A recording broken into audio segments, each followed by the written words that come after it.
Makanya kalau kita begini ya rodok, ya syukurlah sama Bang Mutamakin sama semuanya karena tadi, kenapa saya harus cerita ini? Quran sendiri mengakui bahwa orang soleh itu diantara aturannya adalah dzurriyatan ba'duha min ba'd. Meskipun Allah bisa bikin orang soleh dari mana saja, tapi yang legitimit itu memang dzurriyatan ba'duha min ba'd. Dan kata dzurriyah itu tasmalu auladal inas, kata Ibnu Hajar al-Asqalani, memasukkan turunan yang dari ibu. Meskipun tentu secara wali nikah atau secara disiplin nasab dari ibu itu tidak ngefek, tapi dari segi fa'innal irqadassas, bahwa sistem tubuh kita itu tetap ada gen dari seorang apa? Ibu. Sehingga banyak ulama tafsir mengatakan dzurriyah itu tasmalu auladal inas. Dzurriyah itu memasukkan turunan dari apa? Ibu. Bapak saya itu nasabnya nasab wali, jadi babahnya itu suka tirakat, suka. Ibu itu nasab kiai. Jadi kalau bapak wiridan itu, kalau istiqomah itu disalahkan sama keluarga ibu. Istiqomah itu salah. Karena ijabu malam yajib, mewajibkan sesuatu yang tidak wajib. Itu masalah secara ilmiah.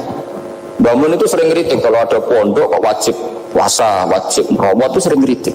Itu secara fikih bahaya. Ijabu malam yajib, mewajibkan sesuatu yang tidak wajib. Dan itu kriminal dalam bab fikih. Betul itu, sama cari di Sulam Taufik, babnya itu ngeri. Ijabu malam yajib itu tidak dihitung minal kabair, dicari sendiri itu di bab Sulam Taufik, tidak perlu saya sebut, itu parah betul malah cara menvonis Abdullah bin Husain bin Tohir di Sulam Taufik. Ijabu malam yajib. Tapi pondok-pondok yang tirakat tidak kurang dalih. Niki boten majibaken, melatih. Boten majibaken tapi napa? Nah, silsilah dari keluarga ibu itu suka ilmu.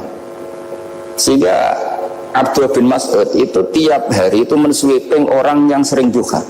Kalau ada orang duha istiqomah itu disweeping. Awas, harus seminggu sekali, nggak boleh tiap hari. Masa sholat fardu kamu saingi sholat duha? Nggak boleh, fardu tersaingi. Itu Abdullah bin Masyur, sampai cari di Al-Hunjahil. Sayyidah Aisyah kalau ada orang duha tiap hari dimarahin. Dan itu secara konstitusi ilmu benar, karena Nabi Qiyamul Lail Ramadan itu hanya 4 hari yang dipandu, lainnya itu enggak. Khasyata ayyufradu alaihim, kalau dalam sahih takut dianggap fardu. Akhirnya istiqomah itu masalah di keluarga saya yang dari ibu. Nah kebetulan kita ini suka ada istiqomah, akhirnya ya seperti ini. Tapi ini ilmu harus kita bicarakan. Tapi yang istiqomah, bapak itu pengagum Batullah. Bapak itu suka sama istiqomah karena punya guru dulu Ki Zubaidi istiqomah, Batullah istiqomah. Tapi jangan kira Batullah itu hanya istiqomah. Saya punya sanad banyak, mungkin Gus Zaki lebih tahu. Sering saya diceritani bapak. Batullah itu anak ambek wong fase nemen-nemen itu rapati cocok. Senajan to majib no fase. Tak takoki iki ngopo. Engko nek ke fase darane wong awam untuk ganjaran. Mergo macane Quran gak fase. Padahal untuk ganjaran mergo seneng Quran. Jadi, terus tak takoki bapak, niku saged damel syarat mboten? Ya ora kena, pokoke ngono. Jadi gue ngekrori. Artinya beliau tidak ingin lah gara-gara kita terlalu pakem tajwid kemudian menganggap siapa saja baca Quran salah kemudian tidak dapat pahala. Bisa saja hamalahum ala ayakra'ul Qur'an apa mahabbatuhum wa iskuhum wa kada wa kada. Jadi akhirnya saya jadi tahu, oke secara makhraj salah tapi iseknya benar, mahabbahnya benar, brontonya benar. Jadi sebetulnya Badullah itu punya sekian makalah tentang ilmu. Hikam juga gitu. Nur nak cah santri ngaji ihya itu jauh oleh, tapi nak ngaji hikam mojo. Maksudnya beliau entah kalau setelah itu Badullah itu melarang siapa saja santri ngaji hikam itu dilarangnya ada kelas tertentu untuk boleh ngaji hikam. Nah kenapa saya cerita ini? Karena saya masih ingat betul di antara wasiatnya Mbah Mun itu. Firroh sebab apa Fatihah kok ihdinas siratal mustaqim, bukan siratoka tapi siratal ladzina an'amta alaihim. Dawe Mbah Mun fa innallaha ta'ala la ya'kul wa la yashrab wa la yamkih wa la kadza wa kadza. Allah itu tidak makan, tidak minum, tidak tidur. Sehingga kita tidak bisa niru Allah. Tapi yang makan tidur itu manusia. Sehingga kalau ingin dekat Allah ya niru siratal ladzina, bukan siratoka. Kita cara tidur niru Kanjeng Nabi, niru ulama, cara makan, cara minum, niru Allah tidak bisa. Makanya bukan ihdinas siratal mustaqim siratoka tapi siratal ladzina an'amta. Maka dalam beragama itu butuh master, butuh panutan. Ya tentu Mbah Mun oleh ngetikan pakai lewat orang-orang kuno. Cara Mbah Mun pakai cantolan. Maka saya punya makalah banyak dari Bapak, dari Mbah Mun, dari Mbah Zubair, dari sampai saya itu hafal sanad sampai Rasulullah Shallallahu Alaihi Wasallam. Karena yang bisa mengawal ilmu itu sanad. Termasuk saya di sini bawa kitab Ar-Risalah Al-Qusairiyah. Nanti saya baca beberapa panutan kita. Di sini ada Abdul Qasim Al-Junaidi, ada Abu Yazid Al-Bustami, ada banyak ulama yang ditulis Ar-Risalah Al-Qusairiyah. Dan itu yang membentuk Imam Ghazali, kitab Ar-Risalah Al-Qusairiyah. Tapi sekarang kita ini tidak belajar lagi tentang tasawuf. Tasawuf itu Abdul Qasim Al-Junaidi jadi wali itu bukan wiridannya terlalu banyak, enggak.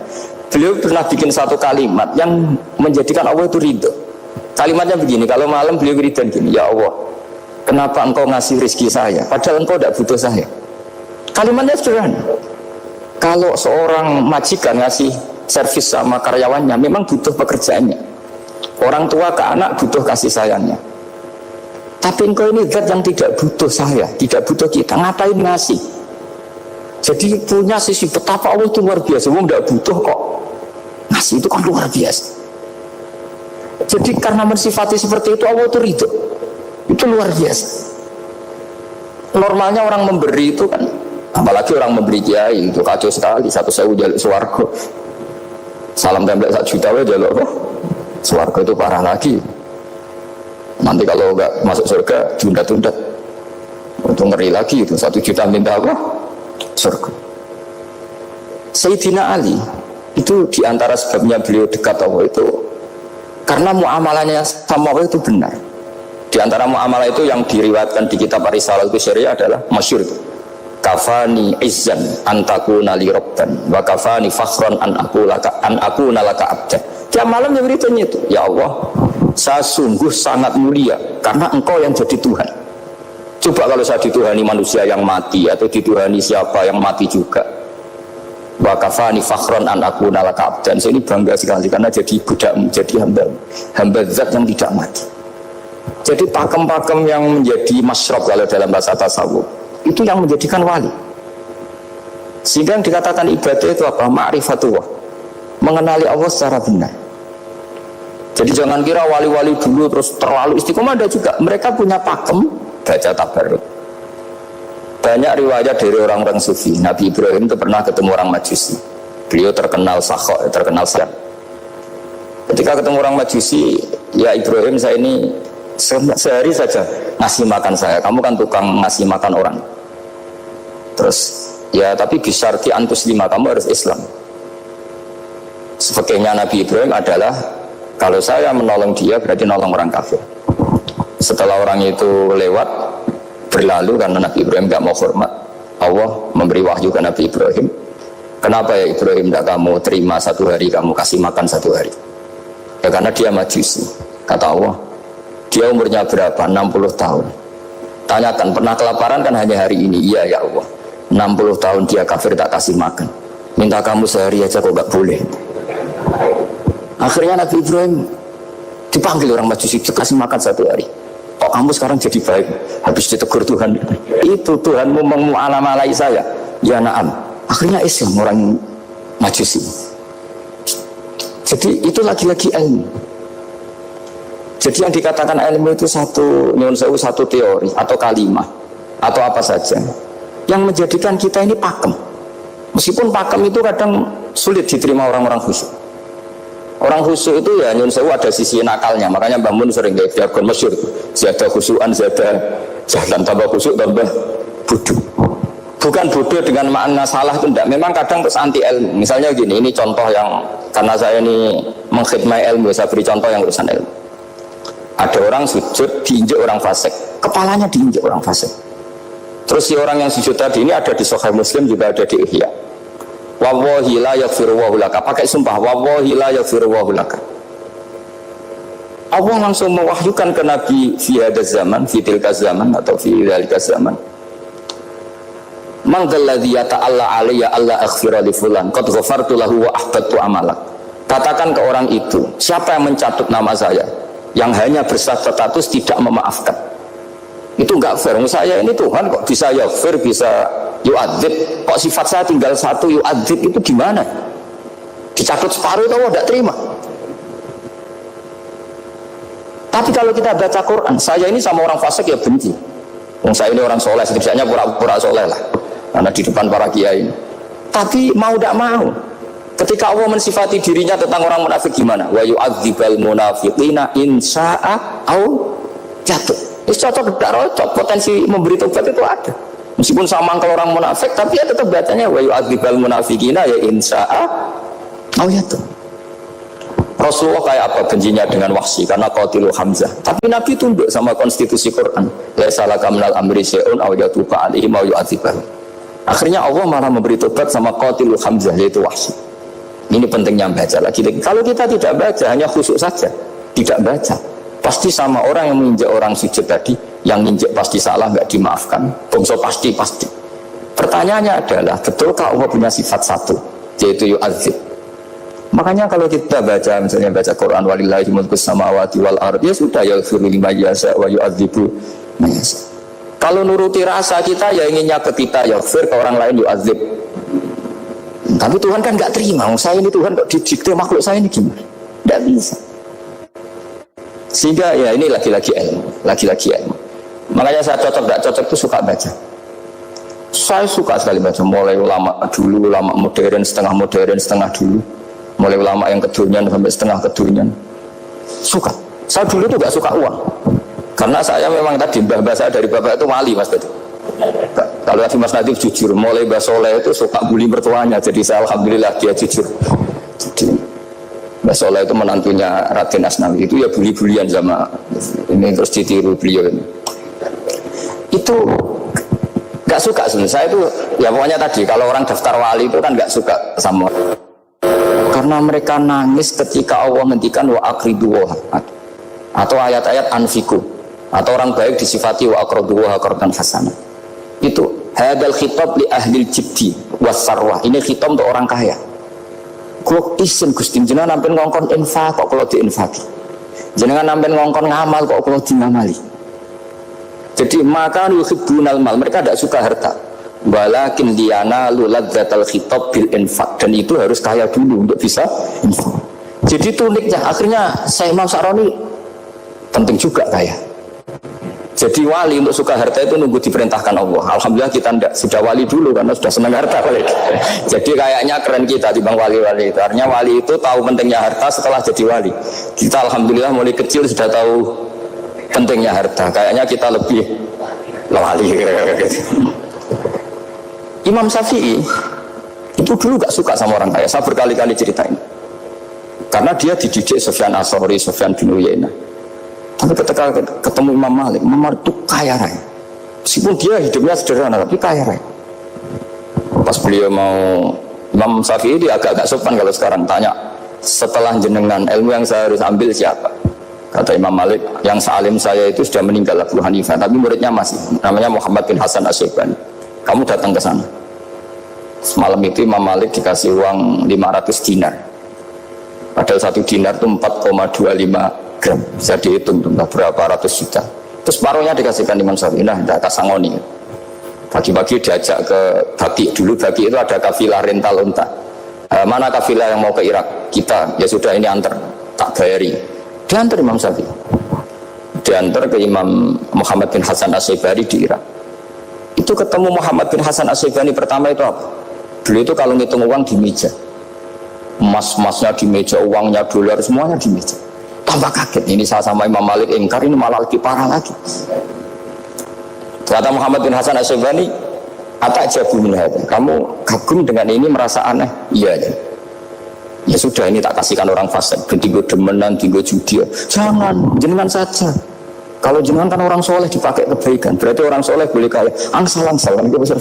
Semenjak itu Imam Syafi'i kebablasan. Sampai fatwa kiai fakir itu haram. Kiai bisa bikin rumah bagus, bikin rumah jelek, haram. Soal Islam ya Allah wala yulah. Nah, lagi-lagi kebetulan kita sebelum ngaji Imam Syafi'i sudah seperti itu. Jadi ini justifikasi. Lagi-lagi itu ilmu. Saya ulang lagi-lagi itu akhirnya saya baca kitabnya Imam Sa'roni namanya Al-Minanul Kubro. Itu beliau cerita wa mimma manallahu alaihi. Kesannya kayak orang sombong.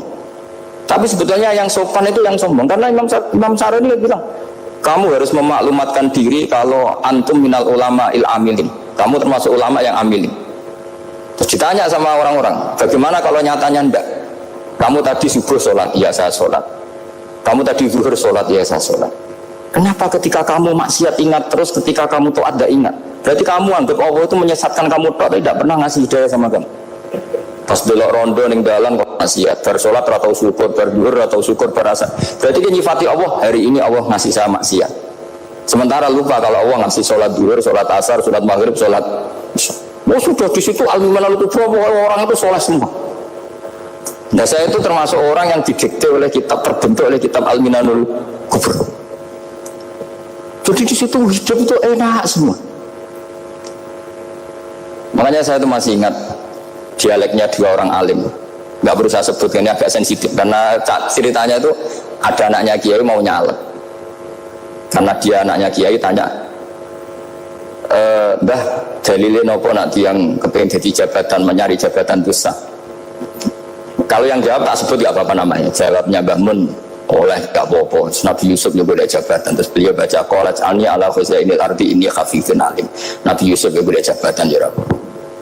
Didebat sama orang alim. Itu Nabi Yusuf syariatnya itu mansukhah bi syariati Rasulullah Muhammad SAW. Setelah tamunya pulang, Mbah Mun dibantah gitu. Dari Mbah Mun gini bilang, anut kiai oleh pemenang anut nabi. Sama singkat kalimat anut kiai oleh pemenang anut. Artinya Nabi Yusuf kan minta jabatan ij'alni ala khuzainil ard. Jadi akhirnya semenjak itu fikih ilmu tadi saya ulang lagi. Akhirnya saya cari, termasuk saya disuruh bangun. Saya golekno dalile nak wong soleh kok oleh jabat. Tunggu, dalil kok diorder saya sempat. Ternyata saya cari-cari ya tadi am yahsudunan nasa alama atahum wa min fadlillah faqad ataina ala Ibrahim alkitab wal hikmata wa atainahum mulkan azim. Keluarga Nabi Ibrahim di antara sifat yang disebutkan Allah adalah dikasih mulkan azim. Sebab itu akhirnya kiai Indonesia itu mazhabnya Safiyah semua. Politik ya kerso, jabat ya kerso, proposal ya kerso. Saya ini, maksud saya ini yang menyelamatkan ilmu. Kalau orang khusyuk pasti gedeng. Kiai kok kirim proposal, kiai kok para pejabat. Tapi orang ilmu setuju. Nah saya nggak tahu setujunya itu bawaan ilmu apa bawaan nafsu tadi itu yang mulai saya datang. Nah kalau saya kan bawaan ilmu saya baca. Itu bedanya saya dengan Mas Nadif jadi bawaan baca. Karena kemarin saya dibully habis-habisan di Kudus. Saya tidak punya kesempatan bicara di menantunya Neng Mu'ahir. Wah ini kurang ajar betul orang ini kata saya. Tapi saya nyari sisi positifnya. Kalau saya dibully kan saya madlum. Orang madlum gampang jadi wali. Yang dia bully berarti zalim ya sudah berarti wali saya gitu. Nah supaya dia juga wali sekarang tak bully supaya impas gitu. Jadi ini nolong beliau. Jadi saya 22 hari itu kalau habis subuh ke rumah sakit. Tapi kalau asar pulang ngajar. Ya begitu terus. Karena mbah-mbah saya itu sukanya ilmu Masya Allah. Karena ilmu itu penting. Apapun pakemnya para wali itu kalau diingatkan secara ilmu itu terus kayak runtuh. Saya berkali-kali mencontohkan. Dan itu valid, data itu valid. Sufyan bin Uyainah itu orangnya khusyuknya Masya Allah. Gurunya Imam Syafi'i, gurunya Imam Malik. Itu beliau menceritakan dalam kitab Khilyatul Auliya. Nabi Isa itu senengannya itu ceria sekali. Nabi Yahya itu senangannya bersenut, abusan, suka kayak takut akhirat, takut penyakit. Tapi bukan takut corona, enggak ya jelas kan. Saya akhir-akhir ini fatwa, sekarang jangan baca Uwais Al-Qarani, tapi Al-Qarni. Meskipun saya tahu ada yang baca Qarani di kitab-kitab, ada yang baca Qarni. Tapi sekarang wajib dibaca Al-Qarni sementara. Sekali dibaca Al-Qarani itu nisbatun ila. Iya, jadi makanya ini untuk sementara dibaca, ngikuti yang baca Uwais Al-Qarni. Meskipun di sarah-sarah apa bifathir ra wakila bi sukun sudahlah sekarang harus ijma dulu Al-Qarni ya karena kalau Al-Qarani itu akhirnya Nabi Isa ditegur sama Nabi Yahya mali aroka dohikan ka'annaka ta'manu min makrillah. Saya melihat kamu kok suka tertawa seakan-akan kamu merasa aman tidak kena azabnya Allah. Nabi Isa akhirnya balas tanya mali aroka abisan ka'annaka tai'asu min rahmatillah taknatu min rahmatillah. Kowe mbesenggut wae kok dunia orang rahmat anane corona tok. Padahal yo ono mangan, ono guyon, ono nikmat. Dan itu figur besar akhirnya kita tahu. Dan saya sering cerita juga setiap dakwah itu Nabi Isa nyari syirarun nas, Nabi Yahya cari khiyarun nas. Tentu alasan Nabi Yahya gampang, berteman orang baik itu baik lah, nyaman, terus akibatnya juga baik. Nabi Yahya enggak. Limada tanzilu ala syirarin nas. Kenapa kamu singgahnya ke orang-orang yang buruk? Ana tabibun udawil mardo. Saya ini dokter, tentu menyembuhkan yang sakit. Akhirnya terus di Indonesia banyak kiai yang kancanan orang fasik ya banyak. Tapi ya tentu yang benar itu yang mensolehkan yang fasik. Yang mesti salah yang menjadi fasik karena ketularan yang. Tapi itu lagi-lagi apa? Ilmu yang bisa menjadikan kita percaya itu ilmu. Saya tuh suka sekali baca kitab yang berbeda. Saya sekarang baru belajar kitab orang-orang Hanafi, orang-orang Maliki. Saya kemarin dikirimin hadiah oleh keluarga Pak Kures, ada tanda tangannya Pak Kures dari Habib Ali, dari keluarga beliau. Jadi kitab namanya itu Sarah Bukhari, yang dikarang orang India, orang modern, Anwar ya, Kiai Anwar Shah, orang-orang India ya, orang sekarang. Itu beliau termasuk mujaddid kalau dalam perasaannya orang India. Mensarai Bukhari ya, kira-kira sanadnya Sayyid Muhammad ke beliau itu 3 atau 4. Beliau termasuk orang-orang yang bisa membentuk India seperti itu. India kan banyak syurahul hadis, termasuk Waliullah Ad-Dahlawi, terus Syekh Yusuf Al-Kandahlawi, banyak lah saya. Itu beliau cerita di kitab-kitab itu bahwa ilmu itu harus diungkapkan. Terus beliau cerita banyak tentang kewalian. Sampai dalam cerita kewalian itu unik. Dan terus kayak jadi wali itu gampang sekali. Ya diantaranya itu wali itu mau modal rasido. Sab'atun yudhilluhum wa fi dhillihi yawma la dhilla illa dhilluh. Itu diantaranya itu. Wa rajulun da'athu imra'atun dhatu jamalin wa mansibin faqala inni akhafu. Mau modal gak sido. Wis dijak wong ayu menarik muni ra gelem. Modal ra gelem iku sisa dadi wali. Iku yuzilluhum wa fi dhillihi yawma la dhilla. Ya. Nah, masalah kita ora digelemi lah, itu masalah. Itu sangat. Jadi gampang sekali dalam kitab Al-Minanul Kubra. Dan kalau baca itu enak. Misalnya gini. Tentu masa lalu kita yang buruk itu tidak diceritakan orang lain. Dan itu kadang karena gengsi. Tapi kalau melihat hadisnya Nabi itu gampang sekali. Kullu ummati mu'afan ilal mujahirin. Umatku semua itu dimaafkan kecuali yang memperlihatkan salahnya, dosanya. Jadi nggak boleh kalau sampean sekolah nggak naik kelas cerita anaknya. Kalau saat dulu nggak naik kelas, kalau punya utang koperasi nggak pernah bayar, nggak boleh cerita seperti itu. Kalau ditanya bapak dulu pinter nggak? Oh pinter sekali. Harus bilang gitu, pinter sekali. Pernah ranking sekali, sudah nggak apa-apa itu. Meskipun dengan makna yang lugawi ya. Saya dulu iskal. Kan nyuwun sewu, saya ini sering diparani orang yang mau